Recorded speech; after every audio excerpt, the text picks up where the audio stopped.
Yoruba Generalissimo Gani Adams condemns attack on Sunday Igboho's house, says 8 people killed. The Ààrẹ Ọ̀nà Kakanfò of Yoruba land, Iba Gani Adams, has condemned in strong terms the attack on the residence of Chief Sunday Adeyemo, popularly known as Sunday Igboho, early on Thursday.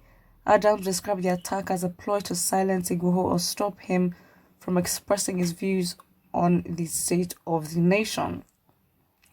He, however, charged the Nigerian government to investigate the circumstances around or surrounding the ugly incident and bring the perpetrators to justice. Well, then this. Okay, cool. Adams, in a statement on Thursday by his special assistant on media, Kehinde Aderemi, described the attack, which he said led to the death of 8 persons, with wanton destruction of his property, as very unfortunate. The Yoruba Generalissimo said the attack has exposed the federal government, especially on the state of insecurity in Nigeria. Okay, he said the incident was a ploy to prevent Igboho from agitating for the Yoruba nation, which, according to Adams, is what many Yoruba people want, both home and abroad. I mean, I guess it's good. I mean, to be honest, he's the representative. Okay, fine. He's representing the Yoruba people, but I think the people themselves have to come out in their numbers for us to actually know, okay, fine, who and what percentage of the population are really down with this. Because again, if you have just one person who is the leader, that, I mean, in a country like Nigeria, of course, you make yourself an easy target.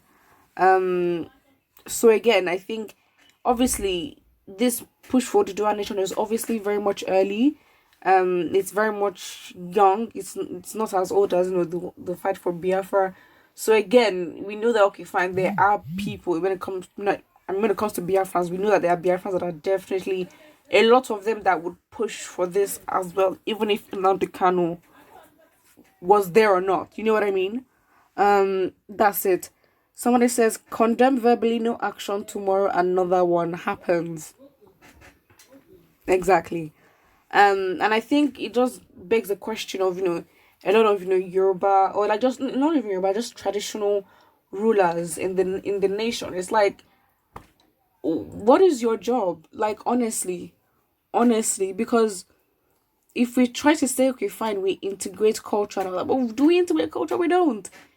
Because, no disrespect intended, but you're not in a position of power. Like, you're really not. All you can do is talk. And that's where it ends. So really and truly, when it comes to issues like this, it's like, okay, but all you can do is just talk. You know, not that you may not say the right thing or you say the wrong thing. No, not that. But it's just that all you can do is just talk. That's it. That is literally it. Someone here says this man is a warrior when he was poor and hungry. But now that he's rich, now he's a toothless warlord and a social media commentator. Okay, I don't know who they're. Okay, cool. The person that cannot protect himself, how do you expect him to protect you? Yorubas, be wise, embrace peace for the development of Nigeria. I think, first of all, it's a bit lazy for you to think that Igboho is your savior. Okay, grow up. Like, absolutely not. Absolutely not. You see, that's the thing with this movement. Of course, it's very much early, you know, looking for a dual republic, but there is no way Biafrans think Nnamdi Kanu is their savior. Like, they respect the man and they call him their able leader, but every single time, what you'd always hear them say is that they believe in Chukwu Okike Abiyama or Obioma. I don't know.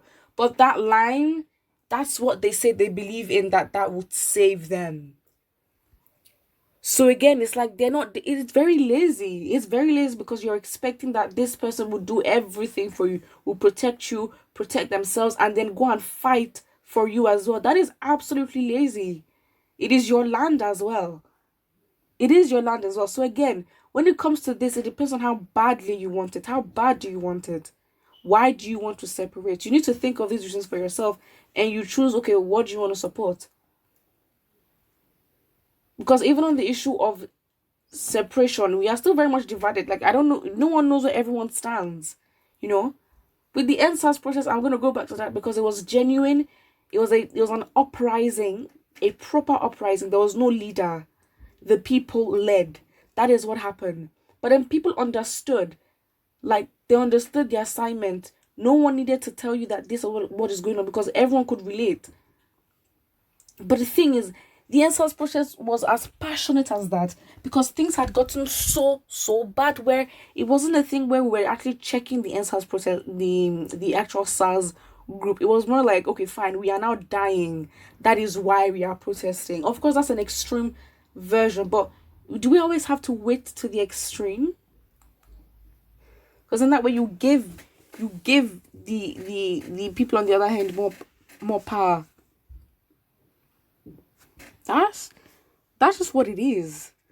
So yeah, I think it's just lazy. Listen, it's very lazy. Like, if you don't want to fight for your land, then why are you motivating the man? Like, you know what I mean? Like, if you're not willing, then stop giving the man false hope. And then when it comes to actually protesting or anything, you will not even show up. Listen, I think there's no point. I think there's actually no point. I think right now, you know, Igboho, if he wants to continue find out his prerogative, I just say focus on your wife right now. Because if she's actually, you know, if it's confirmed that she's taken, he needs to focus on that. But there's never going to be a leader for this kind of revolution. The revolution has to happen mentally, which just shows that, listen, we're waiting another 100 years. But again, it's a lot to take in. But the fact is, when Nigerians are ready, listen, when the people are ready to fight with their blood, when they're ready, they're ready. You don't need to tell anybody. And honestly, that's just what it is. That's just what it is. Just understand that if you wait too long, the fight will be harder for you, and that's just where it's gonna. That's where it ends. Someone says, please, when this table that the government is shaking backfires, let us not complain. Now, I believe Nigeria is only for the northerners because all of them are with one voice, kill agitators, forgetting they have bigger problems, bigger than us. I mean, it's so sad. It's so sad. If these things do not get you irate, I don't know what will. But again, we move. Put what you think about this, and don't forget to like and subscribe.